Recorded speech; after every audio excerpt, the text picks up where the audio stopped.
پشاور کے صوبائی اسمبلی کے حلقہ پی کے 81 میں 37 امیدواران مختلف سیاسی جماعتوں اور آزاد حیثیت سے اپنی جیت کے لیے انتخابی مہم میں مصروف ہیں، تو وہیں آزاد امیدوار خواجہ سراج صوبیہ خان نے سب کو پیچھے چھوڑ دیا ہے۔ صوبیہ خان کی گھر گھر مہم نے ووٹرز کو بھی مائل کر دیا۔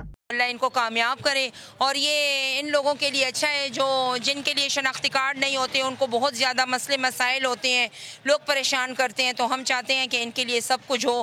کوشش تو یہی ہے کہ انہیں کو ووٹ دیں، کیونکہ بھائی ہر کو آزما لیا ہے، تو اس بار ان کا حق زیادہ بنتا ہے۔ ایک تو ہمارے محلے کے ہیں، تو اس لیے بھی ہمیں ضرورت ہے ایسے بندے کی جو ہمارے لیے کام کریں۔